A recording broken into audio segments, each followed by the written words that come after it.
Il y a une chose que personne ne t'apprend sur le fait d'être abandonné. Ce n'est pas la douleur. La douleur, tu la connais déjà. C'est le silence qui vient après. Ce silence d'hôpital, à 11 heures du soir, quand tu réalises que le fauteuil à côté de ton lit est vide. Pas parce qu'il est allé chercher de l'eau, mais parce qu'il est parti pour de bon. Et la dernière chose qu'il m'a dite, c'était ça. Prends soin de toi. Comme si j'étais une connaissance. Comme si 32 ans ne comptaient pour rien. Je m'appelle Maëlys Vautrin. Je vis à Annecy depuis toujours, ou presque. J'ai grandi au bord du lac, dans une famille où on ne parlait pas beaucoup, mais où on travaillait dur. Mon père réparait des montres. Ma mère cousait des rideaux pour les voisins quand l'argent manquait. On n'était pas riches, mais on était droit. C'est comme ça qu'on m'a élevée, droite, silencieuse, patiente. Et moi, j'ai été patiente toute ma vie. J'ai été patiente quand Renaud rentrait tard sans explication. Patiente quand il décidait de tout, les vacances, la maison, les amis qu'on fréquentait, sans me demander mon avis. Patiente quand il me regardait parler pour ensuite changer de sujet, comme si mes mots s'évaporaient avant d'arriver jusqu'à lui. Je me disais que c'était normal, que le mariage, c'était ça. Que les femmes de ma génération savaient ce que ça voulait dire, tenir une maison, tenir un homme, tenir sa langue. Ce que je ne savais pas, c'est qu'on peut tenir si longtemps qu'on finit par ne plus se rappeler ce qu'on tenait au départ. Le diagnostic est arrivé un mardi matin de novembre. Une journée ordinaire, ciel gris, café froid, Renaud déjà parti au bureau sans déjeuner. Le médecin m'a parlé doucement, avec cette façon qu'ont les docteurs de choisir leurs mots comme s'ils marchaient sur du verre. Ce n'était pas grave au sens où ça allait me tuer, mais c'était sérieux. Une opération était nécessaire. Une hospitalisation de plusieurs jours, des examens, des soins, du repos. En sortant du cabinet, je me suis assise dans ma voiture et je n'ai pas pleuré. J'ai juste regardé le parking vide devant moi pendant un long moment. Puis j'ai appelé Renaud. Il a décroché à la 3e sonnerie. Je lui ai dit ce que le médecin m'avait dit. Il y a eu un silence. Pas le genre de silence qui veut dire qu'il cherche ses mots parce qu'il est inquiet. L'autre genre, celui qui veut dire qu'il calcule. D'accord, il a dit. On en parlera ce soir. On en a parlé. Enfin, lui a parlé. Il m'a expliqué, avec un calme qui m'a glacé, que c'était une période compliquée au travail, que son associé venait de partir et qu'il ne pouvait pas se permettre d'être absent. Que j'avais des amis, non? Que l'hôpital avait du personnel pour ça. Que je n'étais pas toute seule au monde. Non, je n'étais pas toute seule au monde. Mais j'étais toute seule dans ce mariage depuis bien longtemps. Je venais juste de m'en rendre compte vraiment, ce soir-là, à notre table de cuisine, avec la soupe qui refroidissait entre nous. Si vous êtes en train d'écouter cette histoire et que quelque chose dans ces mots vous touche, parce que vous avez connu ce silence, cette invisibilité, ce sentiment d'exister sans vraiment compter, je vous invite à laisser un commentaire en me disant d'où vous regardez. Ça me fait du bien de savoir que je ne parle pas dans le vide. Et si cette histoire mérite d'être entendue, un petit pouce levé, ça aide plus qu'on ne le croit. L'opération était programmée pour le jeudi suivant. Renaud m'a accompagné à l'admission. Il a signé les papiers, parlé à l'infirmière avec ce sourire poli qu'il réservait aux étrangers, et il est resté jusqu'à ce qu'on me monte en chambre. Il m'a embrassé sur le front, un geste mécanique, comme on ferme une porte. « Je passerai demain si je peux », il a dit. Il n'est pas passé le lendemain, ni le surlendemain. L'opération s'est bien passée, c'est ce que les médecins m'ont dit en se réveillant. Je me souviens du plafond blanc, des néons, d'une douleur sourde dans le côté droit et de l'envie très forte de voir un visage familier. N'importe lequel, juste un, pour savoir que quelqu'un, quelque part, savait que j'étais là. Mon téléphone était sur la table de nuit. J'avais 3 messages. Un de ma voisine Brigitte, qui demandait si tout allait bien. Un de ma fille Camille, qui vit à Lyon et avec qui les choses sont compliquées depuis des années, je vous en parlerai, pour dire qu'elle pensait à moi. Et un de Renaud, envoyé à 17h. J'espère que ça s'est bien passé. Repose-toi. Repose-toi. Je me suis dit que peut-être j'exagérais, que les hommes comme lui montraient de leur amour différemment, que le travail était vraiment chargé, que je devais arrêter d'attendre de lui ce qu'il n'avait jamais su donner. Je me suis dit beaucoup de choses ce soir-là, pour ne pas avoir à me dire la seule vraie. Le 3e jour, il est venu. En fin d'après-midi, avec une boîte de biscuits que je ne mange pas et un journal qu'il a lu pendant presque toute la visite. On a échangé quelques mots sur la météo, sur la voiture qui avait besoin d'un contrôle technique, sur une facture qu'il fallait régler. À aucun moment, il ne m'a demandé comment je me sentais vraiment. À aucun moment, il n'a pris ma main. Avant de partir, il s'est levé, a remis son manteau, et il a regardé autour de lui comme quelqu'un qui s'assure d'avoir bien tout pris. Puis il m'a regardé, vraiment regardé, une seconde, et il a dit « Maëlys, je crois qu'on devrait se parler quand tu seras sortie. » J'ai su immédiatement ce que ça voulait dire. On reconnaît ce ton de quelqu'un qui a déjà pris sa décision et qui cherche juste le bon moment pour l'annoncer. J'avais entendu ce ton-là dans la voix de mon père quand il avait annoncé qu'on déménageait, dans la voix de ma meilleure amie quand elle m'avait dit qu'elle partait vivre à l'étranger. C'est le ton de quelqu'un qui s'en va. « D'accord », j'ai dit. Et il est parti. Cette nuit-là, je n'ai pas dormi. Pas à cause de la douleur physique, les médicaments faisaient pas leur travail, mais parce que quelque chose s'était installé dans ma poitrine, quelque chose de lourd et de précis, et que je n'arrivais pas à le faire partir. Je regardais le plafond et je faisais le compte. 32 ans, une maison, une fille qu'on n'a pas su élever ensemble, des vacances en famille où on était chacun dans notre coin, des dîners silencieux, des nuits encore plus silencieuses. Et moi, toujours là, toujours à tenir, à m'adapter, à réduire mes attentes jusqu'à ce qu'elles soient si petites qu'elles tiennent dans un message de 5 mots. Repose-toi. À un moment, vers minuit, l'infirmière de nuit est passée pour contrôler mes constantes. Elle était jeune, la vingtaine peut-être, avec des yeux fatigués mais doux. Elle a regardé mon écran, tendu, fréquence cardiaque un peu élevée, et elle m'a demandé si j'avais besoin de quelque chose. J'ai failli lui dire non, comme d'habitude, puis je lui ai dit « Juste un peu de compagnie ». Elle s'est assise 2 minutes. On n'a pas beaucoup parlé. Mais ces 2 minutes ont compté plus que les 3 jours de visite de Renaud. C'est ça parfois, les gens. Ce ne sont pas les grandes déclarations qui comptent. C'est qui reste dans le couloir à minuit. Le lendemain matin, il m'a envoyé un message. Court, sans préambule. Je ne pense pas que ce soit une bonne idée que je revienne à l'hôpital. On se parlera à ta sortie. Prends soin de toi. Prends soin de toi, voilà. C'était fait. Pas de dispute, pas d'explication. Juste une phrase froide sur un écran de téléphone, dans un lit d'hôpital, à 100 km de tout ce qui ressemblait à une vie normale. J'ai posé le téléphone. J'ai regardé par la fenêtre. Dehors, il y avait le lac d'Annecy, gris ce matin-là, sous un ciel d'automne qui ne promettait rien. Et j'ai pensé à quelque chose que ma mère me disait quand j'étais petite. Maëlys, une femme qui ne sait pas rester debout toute seule, ne sait pas non plus ce qu'elle vaut vraiment. Je ne savais plus ce que je valais. Je ne savais plus très bien qui j'étais, en dehors de ce mariage, en dehors de cette maison, en dehors du rôle que j'avais joué pendant toutes ces années. Et c'est une chose terrible, ça, réaliser, à 59 ans, dans un lit d'hôpital, qu'on s'est perdu quelque part en chemin sans s'en rendre compte. Cette nuit-là, la nuit après son message, je n'attendais plus rien, ni personne. Alors, quand la porte de ma chambre s'est ouverte, à minuit passé, et que j'ai vu une silhouette que je ne reconnaissais pas tout de suite dans la pénombre, je n'ai pas eu peur. J'ai juste retenu mon souffle. Parce que quelque chose, dans la façon dont cet homme se tenait dans l'encadrement de la porte, quelque chose dans ses épaules, dans sa façon de s'arrêter comme s'il avait besoin d'une seconde avant d'entrer, m'a ramené à un endroit que je croyais avoir oublié depuis des années. Et quand la lumière du couloir a éclairé son visage, j'ai compris. Adrien. Dans le prochain chapitre, vous allez comprendre pourquoi la présence d'Adrien cette nuit-là n'était pas un hasard. Et ce qu'il portait avec lui, quelque chose qu'il gardait depuis des années, allait tout changer. Pas seulement pour moi, pour tout le monde. Adrien Delcourt. Je n'avais pas prononcé ce nom à voix haute depuis plus de 30 ans. Il vivait quelque part dans un coin reculé de ma mémoire, dans cette zone où on range les choses qu'on a décidé de ne plus toucher. Pas parce qu'elles font mal, mais parce qu'elles rappellent qui on aurait pu être si on avait fait des choix différents.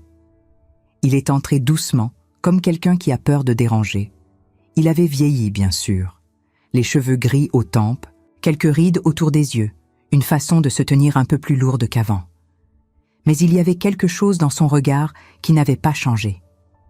Cette façon de regarder les gens vraiment, jusqu'au bout, sans détourner les yeux. Ça m'avait frappé la première fois que je l'avais rencontré, à 26 ans. Ça m'a frappé encore cette nuit-là, dans ce lit d'hôpital, à 59 ans. « Maëlys », il a dit, juste mon prénom. Comme si c'était suffisant. Et c'était suffisant. Je ne savais pas quoi dire. Je ne savais même pas si ce que je voyais était réel, pas parce que j'avais des hallucinations, mais parce que certaines choses paraissent tellement improbables qu'on hésite à y croire, même quand elles sont devant soi. J'ai fini par demander l'évidence. « Comment tu sais que j'étais ici ?» Il s'est assis sur le fauteuil à côté de mon lit, le même fauteuil que Renaud avait à peine occupé, et il a pris une longue inspiration avant de répondre. Brigitte m'a appelé. Brigitte, ma voisine, celle qui m'avait envoyé un message après l'opération pour savoir si tout allait bien. Je ne savais pas qu'elle connaissait Adrien. Je ne savais pas qu'ils étaient en contact. Et là, dans ce silence d'hôpital à minuit, j'ai réalisé que je ne savais peut-être pas beaucoup de choses que je croyais savoir. Elle s'inquiétait pour toi, il a continué. Elle m'a dit que tu étais seule, que Renaud n'était pas venu. Il a dit le nom de mon mari sans aucun jugement dans la voix. Juste un fait. Et c'est ça qui m'a fait le plus d'effet. Pas de la pitié, pas de la colère pour moi, juste une présence calme et directe, comme quelqu'un qui vient parce qu'il le faut, pas pour faire bonne figure. J'ai regardé mes mains sur le drap blanc. « Tu n'avais pas à venir », j'ai dit. « Je sais ». Il n'a pas ajouté autre chose. Et dans ce « je sais », il y avait tout ce qu'une longue explication n'aurait pas réussi à dire. On est resté silencieux un moment. Dehors, dans le couloir, on entendait le bruit feutré de l'hôpital la nuit. Des pas lointains, une porte qui se ferme, une machine quelque part. Ce silence entre nous n'était pas gênant. C'était le silence de deux personnes qui se connaissent assez pour ne pas avoir besoin de remplir l'espace. C'est lui qui a reparlé en premier. « Tu te souviens de la dernière fois qu'on s'est vus ?» Bien sûr que je m'en souvenais. C'était à Annecy, dans un café près de la vieille ville. J'avais 30 ans, lui 32. On s'était rencontrés par hasard après 2 ans sans nouvelles, et on avait parlé pendant 3 heures, comme si le temps ne s'était pas passé. À la fin, il m'avait dit qu'il partait s'installer à Grenoble pour son travail. Je lui avais dit que j'allais me marier avec Renaud. On s'était regardé 1 seconde de trop, et puis on était partis chacun de notre côté. Je n'avais plus eu de nouvelles après ça. « Oui », j'ai répondu. « J'ai quelque chose pour toi », il a dit. Et c'est là qu'il a sorti de la poche intérieure de sa veste une enveloppe. Pas une enveloppe neuve, une vieille enveloppe, jaunie sur les bords, avec mon prénom écrit dessus à la main. Une écriture que je reconnaissais, même après toutes ces années. La mienne. J'ai regardé l'enveloppe sans la prendre tout de suite. Qu'est-ce que c'est ? Une lettre que tu m'avais écrite. Je ne me souvenais pas d'une lettre. J'ai fouillé dans ma mémoire. Les années de nos 20 ans, les moments qu'on avait partagés, les conversations, les silences. Et puis quelque chose a remonté, vaguement. Une nuit où j'avais écrit quelque chose, longtemps, à la main, et puis décidé de ne pas envoyer. Ou du moins, c'est ce que je croyais. Je pensais ne pas l'avoir envoyé, j'ai dit. Tu l'as glissé sous ma porte. Je crois que tu ne voulais pas me la donner en main propre. Il a posé l'enveloppe sur le bord du lit, sans insister. Tu n'es pas obligé de la lire maintenant, mais je l'ai gardée toutes ces années parce que je pensais qu'un jour, il y aurait un bon moment pour te la rendre. Je n'ai pas touché l'enveloppe tout de suite. J'avais peur, non pas de ce que j'y avais écrit, mais de ce que ça allait réveiller. Parce que les mots qu'on écrit à 26 ans, dans un état d'honnêteté qu'on n'a plus forcément à 59, peuvent être brutaux, pas pour l'autre, pour soi-même. « Pourquoi maintenant ?» j'ai demandé. Il a réfléchi avant de répondre. « Parce que Brigitte m'a dit que tu étais seule dans ce lit. Et parce que j'ai pensé que peut-être tu méritais de te souvenir de qui tu étais avant de décider de qui tu veux être maintenant. » Cette phrase m'a traversé comme quelque chose de froid et de chaud en même temps. Je n'ai rien répondu, mais je l'ai entendu vraiment, jusqu'au fond. On a parlé encore un peu. Il m'a dit qu'il était revenu à Annecy depuis 3 ans. Sa mère avait vieilli. Il avait voulu être là. Que sa vie avait pris des chemins qu'il n'avait pas tous choisis, mais qu'il ne se plaignait pas. Il ne m'a pas parlé de relations et je ne lui ai pas demandé. Ce n'était pas le moment pour ça. À un moment, il a regardé l'heure. « Je devrais te laisser dormir. Tu n'es pas obligé de partir tout de suite. » Il a souri, pas un grand sourire, juste un petit, discret, celui de quelqu'un qui est touché mais qui ne le montre pas trop. « Je reviendrai demain si tu veux. »« Je veux bien. » Après son départ, j'ai fixé l'enveloppe longtemps. Je ne l'ai pas ouverte cette nuit-là. Je l'ai juste posée sur la table de nuit, contre le verre d'eau, et j'ai regardé mon prénom écrit par ma propre main, 30 ans plus tôt. Maëlys. Ce prénom dans cette écriture me faisait l'effet d'un miroir. Pas le miroir d'aujourd'hui, celui d'avant. La femme que j'étais quand j'avais encore des choses à dire et le courage de les écrire. C'est là que j'ai réalisé quelque chose. Pas sur Adrien, pas sur Renaud, sur moi. J'avais passé 30 ans à réduire mes attentes, à plier mes désirs, pour qu'ils rentrent dans le peu de place qu'on me laissait. Et pendant tout ce temps, quelque part, une enveloppe avec mon prénom attendait dans une poche, comme une preuve que j'avais existé autrement, que j'avais pensé, ressenti, voulu des choses, et que quelqu'un avait jugé ces choses-là suffisamment importantes pour les garder. Il y a des nuits qui changent quelque chose en vous, pas parce qu'il se passe quelque chose d'extraordinaire, mais parce que vous finissez par voir clairement ce que vous avez refusé de regarder pendant des années. Cette nuit-là, dans ce lit d'hôpital, j'ai compris que la question n'était pas « Pourquoi Renaud était-il parti ?» La vraie question, c'était « Pourquoi étais-je resté si longtemps ?» Et je n'avais pas encore ouvert la lettre. Le lendemain matin, quand je me suis réveillée, l'enveloppe était toujours là. Mais il y avait aussi un autre message sur mon téléphone. Cette fois, ce n'était pas Renaud.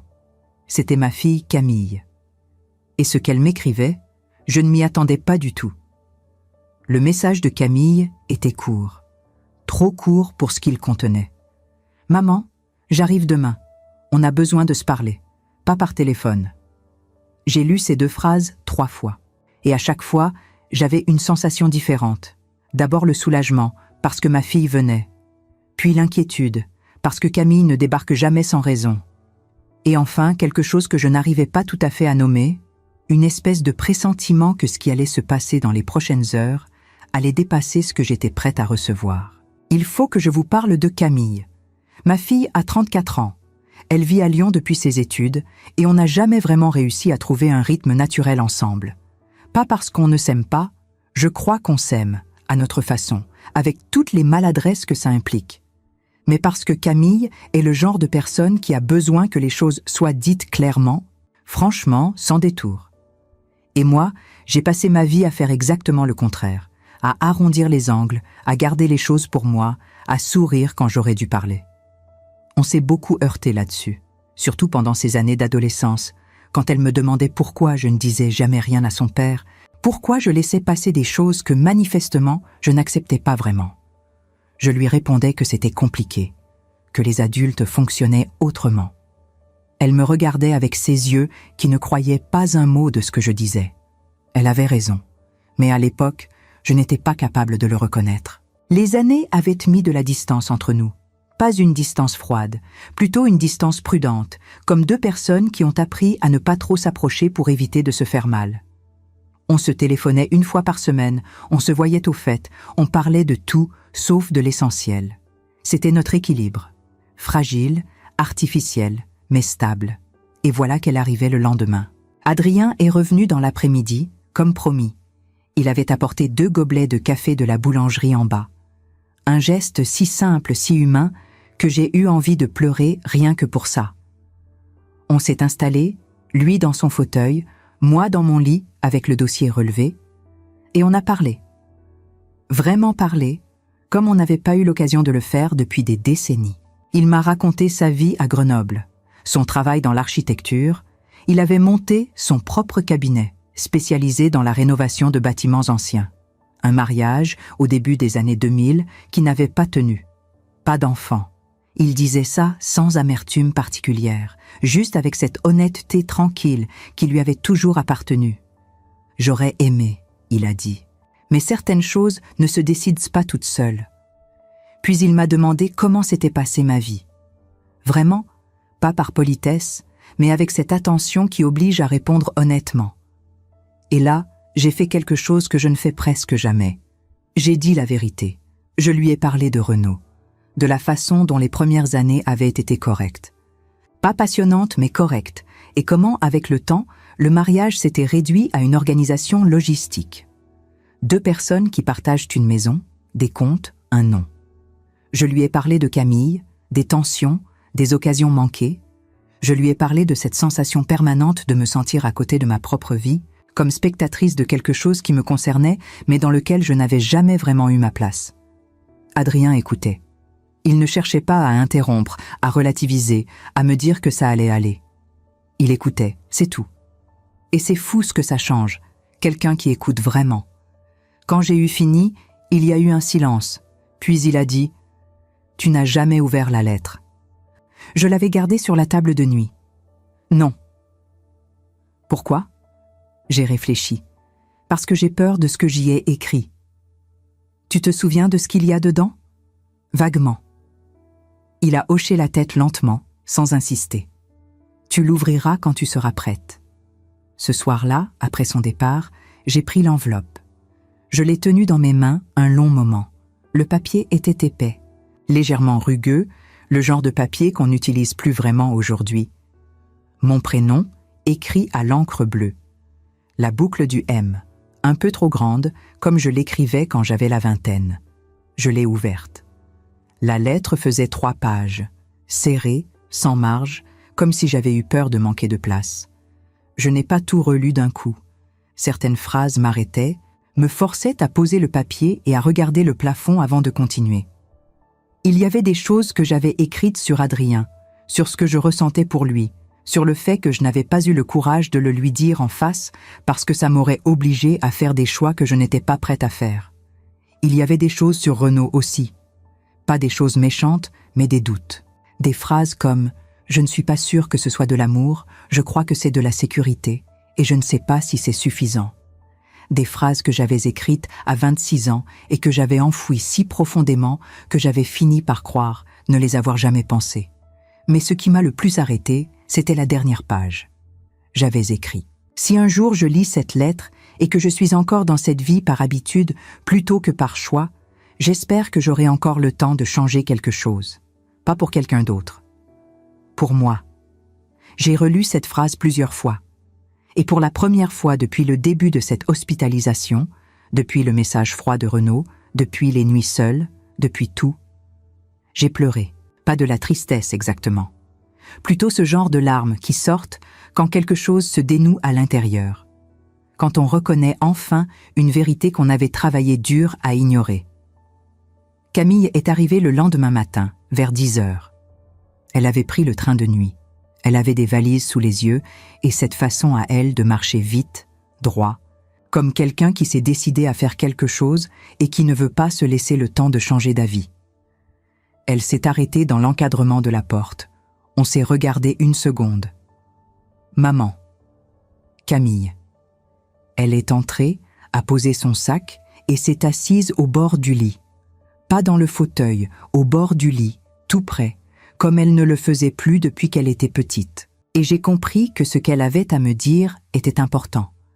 Papa m'a appelée. Elle a commencé. Je n'ai pas répondu. J'attendais. Il m'a dit que vous alliez vous séparer, qu'il te l'avait dit avant que tu entres à l'hôpital. Ce n'était pas tout à fait vrai. Il me l'avait dit pendant l'hospitalisation, pas avant. Mais je n'ai pas corrigé. Ce n'était pas ce qui comptait. Il m'a demandé de te convaincre que c'était la meilleure décision pour vous deux. J'ai levé les yeux vers elle. Et toi, qu'est-ce que tu en penses ? Camille a pris une inspiration. Et là, elle a fait quelque chose qui m'a surprise. Elle a posé sa main sur la mienne. Un geste simple, direct, le genre de geste qu'on n'échange pas facilement quand les années ont construit des murs entre 2 personnes. Je pense que papa a toujours été comme ça, et je pense que tu le sais depuis longtemps. Je n'ai rien dit. Ce que je veux te dire, elle a continué, c'est que je ne suis pas venue pour lui. Je suis venue parce que tu es ma mère et que tu es seule dans ce lit et que ça ne devrait pas se passer comme ça. » J'ai senti quelque chose se serrer dans ma gorge. Pas de la tristesse, autre chose. Le genre d'émotion qui arrive quand on reçoit quelque chose qu'on attendait depuis trop longtemps sans oser le demander. On a parlé longtemps ce jour-là, des heures, des vraies conversations. Pas les conversations de façade qu'on avait depuis des années, mais les autres. Celles qui font mal parfois, mais qui nettoient quelque chose en passant. Camille m'a dit des choses que je n'avais pas entendues de sa bouche depuis qu'elle était enfant. Que ma façon de tout garder pour moi l'avait rendue folle pendant des années. Qu'elle avait cru longtemps que je n'avais pas confiance en elle. Qu'elle avait mis du temps à comprendre que ce n'était pas ça. Que c'était juste que je n'avais jamais appris à parler. Je lui ai dit des choses aussi. Que j'avais souvent eu l'impression de la décevoir. Que je savais que notre relation avait manqué de quelque chose et que je ne savais pas toujours comment combler ce manque. Que je regrettais certaines années où j'avais choisi la paix de la maison plutôt que d'être vraiment là pour elle. On n'a pas tout réglé ce jour-là. Ce n'est pas comme ça que ça marche, les années de non-dit, ça ne se dénoue pas en une après-midi. Mais quelque chose a bougé, quelque chose d'important. En fin de journée, Adrien est repassé. Il ne savait pas que Camille était là. Il s'est arrêté à la porte, un peu surpris, et j'ai vu ma fille le regarder avec cette attention qu'elle a quand elle évalue quelqu'un rapidement. Je les ai présentés. Simplement, un ami d'avant, quelqu'un qui était passé me voir. Adrien a été naturel, chaleureux, sans être excessif. Camille a serré la main qu'il lui tendait et a dit « Je suis contente que ma mère n'ait pas été complètement seule. » Après son départ, Camille m'a regardé avec un petit sourire. « Il a l'air bien. » « Oui, » j'ai répondu. Elle n'a pas posé d'autres questions. Mais il y avait dans ses yeux quelque chose que je n'avais pas vu depuis longtemps. Une curiosité bienveillante, presque douce. Comme si, pour la première fois depuis des années, elle voyait sa mère comme une personne entière, avec une histoire, avec des choix qui restaient à faire. Ce soir-là, après que Camille soit allée dormir à l'hôtel en bas de la rue, j'ai repris la lettre. Je l'ai relue, pas entièrement, juste la dernière phrase. Si un jour je lis cette lettre et que je suis encore dans cette vie par habitude plutôt que par choix, j'espère que j'aurai encore le temps de changer quelque chose. Pas pour quelqu'un d'autre. Pour moi. J'avais 59 ans. J'étais dans un lit d'hôpital. Mon mari venait de me quitter par message. Ma fille venait de traverser la France pour être là. Et un homme que j'avais cru oublier était revenu avec une enveloppe jaunie qui portait mon prénom. Le temps de changer quelque chose. Est-ce qu'il en restait encore? Le lendemain matin, c'est l'infirmière-chef qui est entrée dans ma chambre avec une expression que je ne savais pas encore lire. Elle m'a dit qu'un homme était venu à l'accueil la veille au soir. Pas Adrien. Pas un médecin. Quelqu'un qui avait demandé de mes nouvelles en donnant mon nom complet et l'adresse de notre maison à Annecy. Quelqu'un que le personnel n'avait pas laissé monter, mais qui avait laissé une enveloppe. Cette fois, ce n'était pas mon écriture sur l'enveloppe, c'était celle de Renaud. L'enveloppe était posée sur la table de nuit. Celle d'Adrien était toujours là aussi, pliée, relue, marquée par mes propres mains. Mais cette nouvelle enveloppe, avec l'écriture de Renaud, avait quelque chose de différent, quelque chose d'intentionnel. Renaud ne faisait jamais rien sans raison. Pas de gestes inutiles, pas de mots en trop. S'il avait fait le déplacement jusqu'à l'hôpital sans monter, s'il avait laissé une lettre au lieu d'envoyer un message comme il le faisait depuis des jours, c'est qu'il avait calculé quelque chose. Camille était arrivée tôt ce matin-là. Quand elle a vu la deuxième enveloppe sur la table, elle a froncé les sourcils. « C'est quoi ça ?»« Une lettre de ton père. » Elle n'a rien dit, mais elle s'est assise et j'ai compris qu'elle attendait que je l'ouvre. Je ne l'ai pas ouverte tout de suite. J'ai bu mon café. Tiède, trop sucré, le café d'hôpital qu'on finit par ne plus vraiment goûter, et j'ai regardé par la fenêtre. Le lac était là, gris et calme sous le ciel de novembre. Annecy le matin, avec ses toits, ses ruelles en pierre, cette lumière particulière qui donne l'impression que le temps passe plus lentement ici qu'ailleurs. J'ai grandi dans cette ville, j'y avais construit ma vie.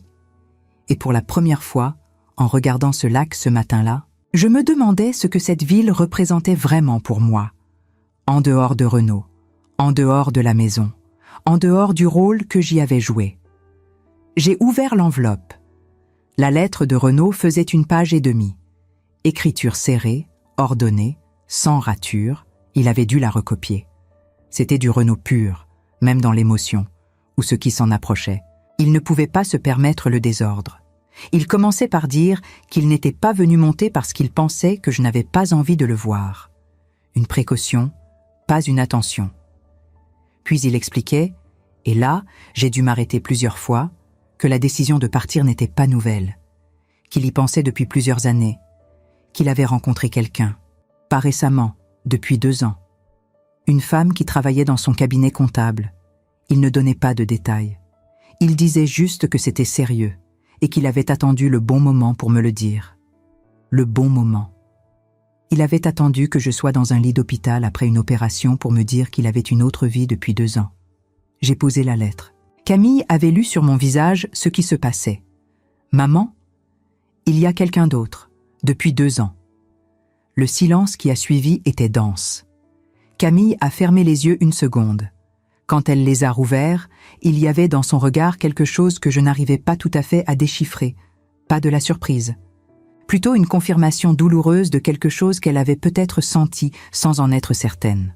« Est-ce que tu le savais ?» j'ai demandé. « Non », elle a répondu. « Mais je savais qu'il y avait quelque chose. Il y a 6 mois, il m'avait appelé pour me parler de vous deux d'une façon qui m'avait semblé bizarre. Comme quelqu'un qui prépare le terrain. Je n'ai pas voulu y penser. On est restées silencieuses toutes les deux. Il y a des révélations qui font exploser quelque chose à l'intérieur. De la rage, de la peine, un besoin immédiat de réagir, de faire quelque chose. Et puis, il y en a d'autres qui font l'effet inverse, qui installent un calme étrange, presque froid, parce que quelque chose en vous avait déjà su. Pas consciemment, mais su quand même. C'est ce que j'ai ressenti ce matin-là. Pas l'explosion, le calme. J'ai repris la lettre et je l'ai lue jusqu'au bout. Dans les derniers paragraphes, Renaud disait qu'il souhaitait régler les choses proprement. La maison, les comptes, le reste. Qu'il espérait qu'on pouvait faire ça sans conflit. Qu'il me souhaitait un bon rétablissement. Il me souhaitait un bon rétablissement. J'ai replié la lettre, je l'ai remise dans l'enveloppe et j'ai posé l'enveloppe sur la table. Pas avec violence, juste posée là, comme un objet ordinaire qui avait fini de me concerner. Camille me regardait. « Qu'est-ce que tu ressens ?» J'ai réfléchi honnêtement. Du soulagement. Elle n'a pas eu l'air choquée. Elle a hoché la tête lentement, comme quelqu'un qui comprend.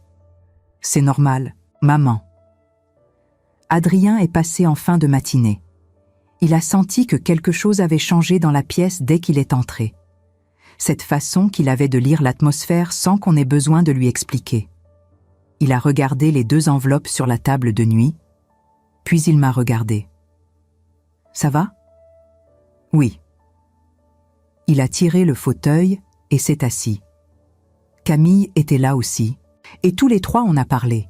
Pas de Renaud, pas de la lettre, pas de ce qui allait se passer ensuite. On a parlé d'Annecy, de souvenirs, de petites choses. Camille lui a demandé ce qu'il faisait dans l'architecture.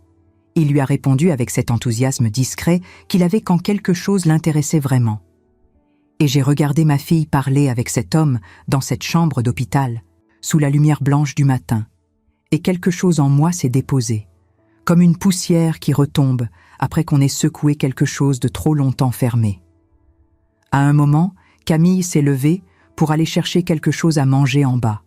Elle nous a laissés seuls, Adrien et moi, et il y a eu ce silence familier entre nous, celui que j'avais appris à reconnaître depuis quelques jours, le silence de 2 personnes qui n'ont pas besoin de le remplir. « Tu as lu la lettre ?» il a dit. L'autre, la mienne. « Oui. » Et ? J'ai pris 1 seconde avant de répondre.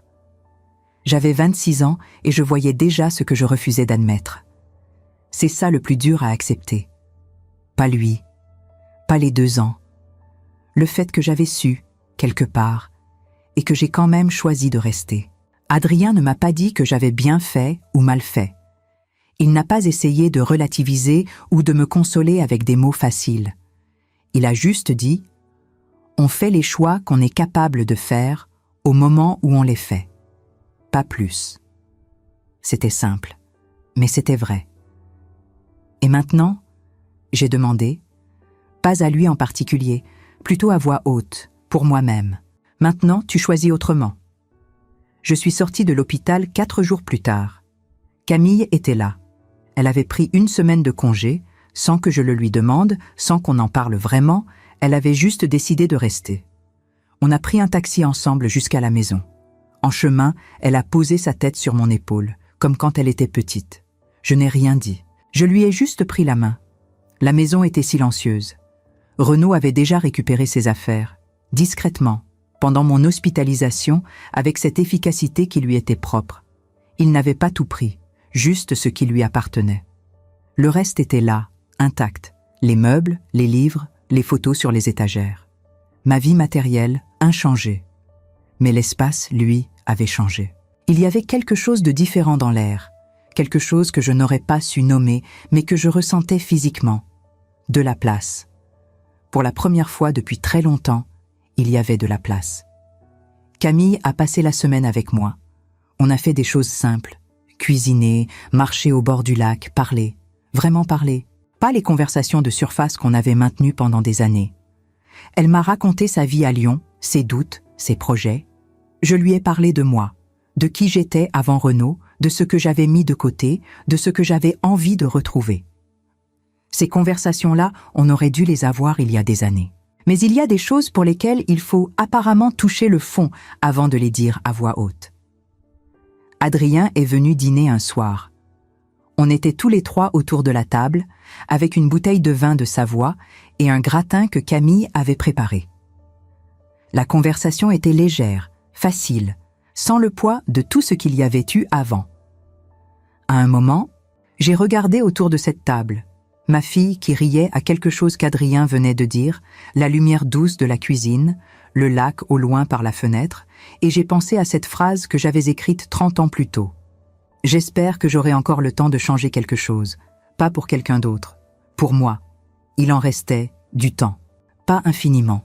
Je n'avais pas l'illusion de ça, mais assez. Assez pour recommencer à exister autrement. Assez pour reconstruire quelque chose avec ma fille. Assez pour voir ce que donnerait cette amitié retrouvée avec Adrien, lentement, sans se précipiter, sans projeter dessus plus que ce qu'elle était pour l'instant. Assez pour apprendre, enfin, à occuper la place que j'avais passé ma vie à rétrécir. La vraie trahison de ces 32 ans, je l'avais compris dans ce lit d'hôpital, ce n'était pas Renaud. Ce n'était pas l'autre femme, ni les 2 ans de mensonges. La vraie trahison, c'était moi envers moi-même. Le silence que je m'étais imposé, les désirs que j'avais enterrés pour maintenir un équilibre qui n'avait jamais vraiment existé. On ne récupère pas ces années-là. On ne les rejoue pas.